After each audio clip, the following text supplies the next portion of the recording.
Bonjour, nous allons résumer ensemble le Tanya d'aujourd'hui, le 12 Menachem Av 5780. Donc l'Admour Adaken a donc expliqué l'importance de la tzedaka qui a la capacité et la caractéristique de dévoiler l'essence de l'âme et l'amour de Dieu intrinsèque qui est au-dessus de toute logique.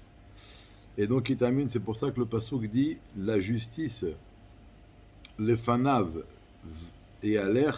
Alors je vais traduire exactement comment le Mouraken explique ça. Les fanav, c'est la pnémiout, la profondeur. Yaler, ça veut dire dévoiler, amener, concrétiser. Il dit donc tzedek, la tzedaka, elle va dévoiler la pnémiout, la profondeur d'un juif. Et après, cette profondeur qui va se dévoiler va avoir un impact sur la façon dont nous allons étudier la Torah et sur la façon dont nous allons pratiquer les mitzvot. Parce que lorsqu'un homme va méditer sur la grandeur de Dieu, une chose qui est très extraordinaire, et grâce à son intellect, il va développer un amour et une crainte de Dieu, c'est un amour et une crainte qui sont très importantes, mais ça reste quelque chose de vachement limité, de carré, donc ça va avoir une influence sur notre étude. On va étudier la Torah qui va être imprégnée de cet amour, et également l'accomplissement de la pratique de nos mitzvot. Mais cela n'a aucune commune mesure avec l'élan qu'il va y avoir dans notre étude, dans l'envie de s'attacher à Dieu, et l'élan qu'il va y avoir dans la pratique de nos mitzvot, dans l'envie de s'attacher à Dieu, ou tout simplement dans l'attachement à Dieu, lorsque va briller chez nous l'essence de notre âme.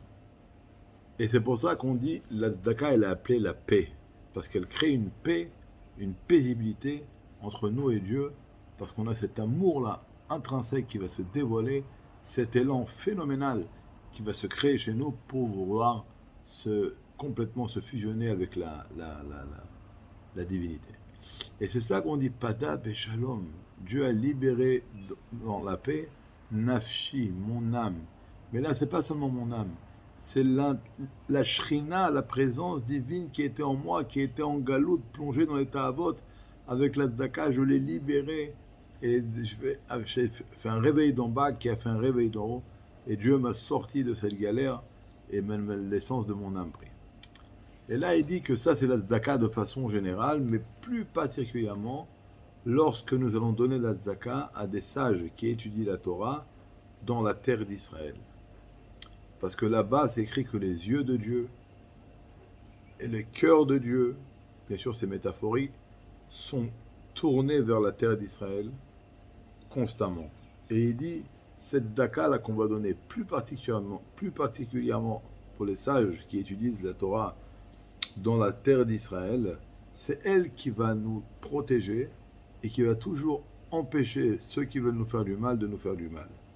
Et donc, c'est elle qui va faire que notre âme sera dans la vie, dans la vraie vie, et que Dieu puisse briller en nous, vers nous, et que ce soit la volonté de Dieu. Amen, Kenny Ratson. Extraordinaire, bonne journée.